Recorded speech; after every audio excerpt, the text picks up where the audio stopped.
I am so deeply sorry for everything. I beg for your forgiveness. Sorry won't bring them back.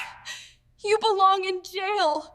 At 2:47 p.m., a ticket worth $150 was placed on the windshield after the vehicle had been parked for 4 hours in an area designated for 2 hours outside Rhode Island Hospital Cancer Center. Jessica Rivera, who was 14 years old, was sitting at the defendant's table with the citation in her hand, and she knew that her mother was not present to fight the ticket, as she was 3 floors above and still recuperating from an 8-hour cancer surgery that was scheduled to be completed in 2 days. Due to the full capacity of the surgical ward and the restriction of unaccompanied minors in the recovery area, Jessica was unable to leave the car during emergency stage 3. She was afraid that her mother would wake up and ask for her help. Parking officer Todd Marshall, 38, was checking his watch.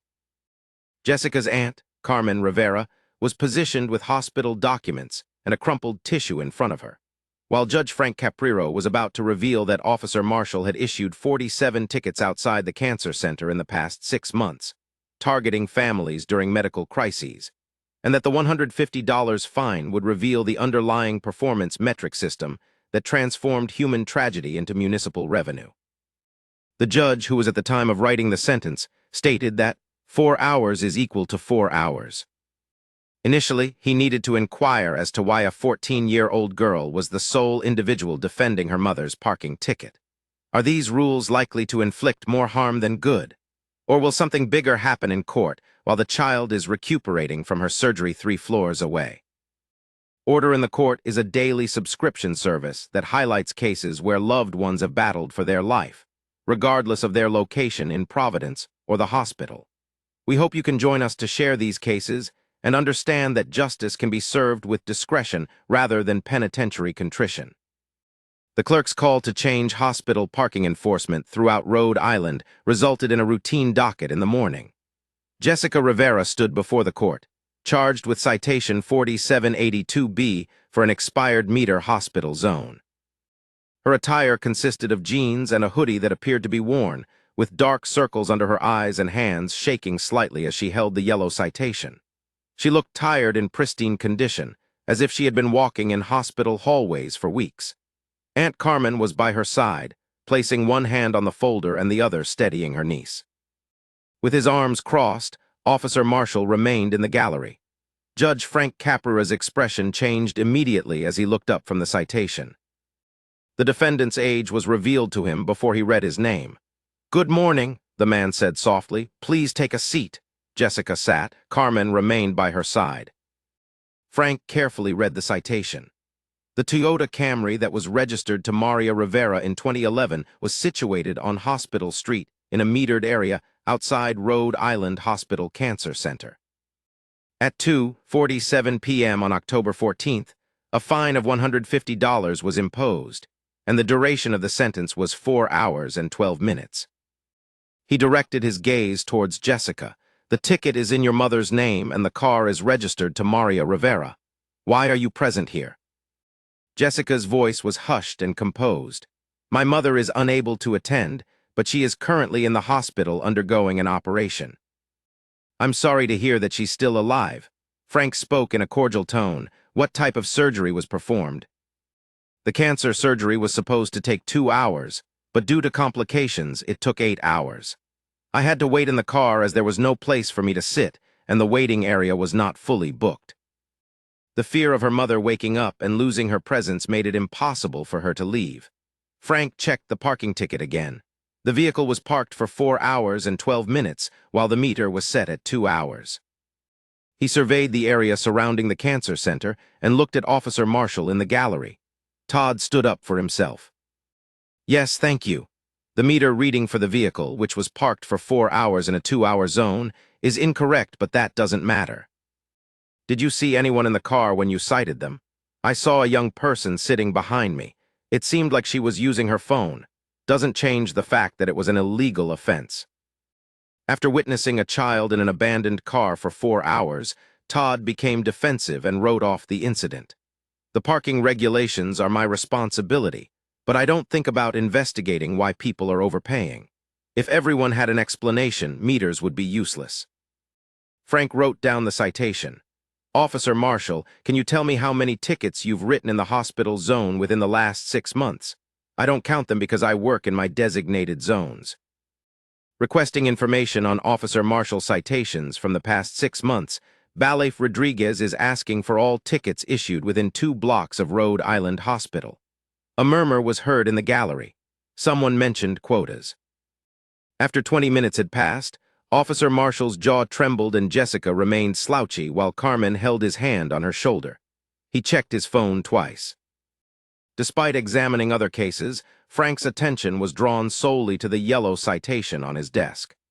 Balef Rodriguez came back with the printed report, which he read in complete silence, with a darkened expression on every page. Over the past 6 months, you have recorded 127 parking tickets in the hospital zone, with 47 of them being issued directly outside the cancer center. The majority of those tickets were issued for vehicles parked 3 to 5 hours over the meter limit. The average number of tickets at a cancer treatment center each month is 8. Todd shifted his focus. That area has high turnover and frequent violations. It also has families dealing with medical emergencies. The phone of Frank was taken. Balef, I'd like to speak with the patient advocate office at Rhode Island Hospital via speaker phone. The gallery was closed for a while. The courtroom was filled with a woman's voice as Carmen pressed her shoulder, and Jessica looked at her aunt in confusion. The spokesperson for the patient advocate office is Susan Chen. She is speaking on behalf of Judge Frank Caprio from Providence Municipal Court, who has issued a parking ticket outside your cancer center. What is the usual duration of appointments and procedures at that location? Susan provided a detailed and concise response. The initial consultation usually lasts 2 to 3 hours. Chemotherapy sessions last 3 to 6 hours depending on the treatment plan. The duration of a surgical procedure can be anywhere from 2 to 8 hours, with additional times if complications arise. We always advise families to anticipate longer procedures due to unpredictable medical conditions and limited parking options. Susan's frustration was audible. It was an honor. Our facility has 40 available spaces for 200 beds, but the outside meter reads 2 hours. We have been advocating for the city to establish medical validation zones or expand the time limit for our facility, and we have not seen any repercussions. Meanwhile, families are being penalized for waiting for their loved ones to come in for medical services. It adds financial strain to what is already the worst time of their lives. Thank you, Miss Chen. Frank dialed off the phone and looked at Officer Marshall. You've been systematically issuing tickets to families during medical crises. According to the hospital's patient advocate, cancer procedures usually last for more than 2 hours, sometimes up to 6 hours. You were aware that vehicles parked outside that facility were likely belonging to families facing life-threatening situations. Did you ever verify with the medical staff before filing a ticket? That wasn't part of my plan. Have you ever questioned why a child sat alone in the car for 4 hours? I don't need to investigate the situation. The vehicle exceeded the 2-hour limit. The citation was mine, but you wrote 47 of them at a cancer center. The gallery's voice was calm and clear, and my husband underwent chemotherapy there last month. I was given a ticket for holding his hand while the drugs made him feel unwell, and I paid for it without any knowledge of my ability to fight. My mother had a surgery that lasted for 6 hours. I paid for the $150 ticket with Frank's gentle hand. I comprehend. It's time to move on to the next statement. Miss Rivera, we have hospital records. Frank's expression grew colder as he read the admission records, surgical reports, and timeline of that day. Maria Rivera underwent emergency surgery at 10:23 a.m. on October 14th. She sustained internal bleeding, tumor rupture, and was in critical condition. Jessica Rivera, a 14-year-old, was informed that she cannot stay in the surgical ward due to liability restrictions and waiting room capacity. She has been advised to either wait in another vehicle or come back later. At 11:00 a.m., the surgery commences and is projected to last for approximately 2 hours. 2:47 p.m. At 3:15 p.m., when the vehicle was parked, Officer T. Marshall issued a summons. The operation is ongoing. At 7:00 p.m., Maria Rivera is in critical but stable condition. At 7:30 p.m., Jessica Rivera was authorized to meet with her mother in a state of recovery. Frank read the surgical notes aloud. The tumor rupture, emergency intervention, and complications necessitated an extended procedure. A parking officer issued a $150 ticket to Maria Rivera at 2:47 p.m. while her daughter, who was too young to leave the scene, waited in isolation for 8 hours. Despite Frank's quietness, Officer Marshall issued an 8-hour citation for her, as her mother was on an operating table and battling for survival, while Jessica remained in her car in the car. Is that accurate? Todd's face was reddish. I was oblivious. You didn't inquire. Balaf, you sat in your vehicle outside a cancer facility for hours, and you didn't check to see if the child was in need of help. You can reach out to the Providence Parking Authority and speak with the director. I'm curious to know if the department's quotas or performance metrics apply to Officer Marshall. Upon his arrival, Michael Foster, 52, who was the director of the Providence Parking Authority, appeared uneasy. What is your department doing, Frank? Regarding quotas, we prioritize performance metrics, and officers must be required to issue a minimum of 15 citations per 8-hour shift to justify operational expenses. Officer Marshall consistently performs better than expected, resulting in an average of 22 citations per shift by focusing on hospital zones, with the hospital zone having a high risk of being penalized for meter violations. Desperate families are unable to leave their cars due to their loved ones being in surgery.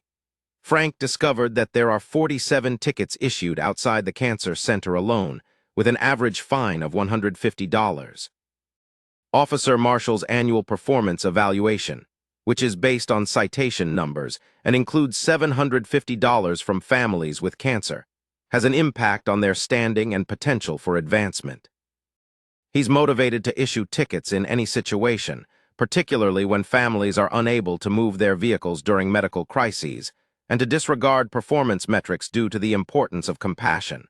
Michael had no response, but Frank made the decision immediately and clearly. This citation is dismissed. There is no O for you and your mother. Director Foster looked them up.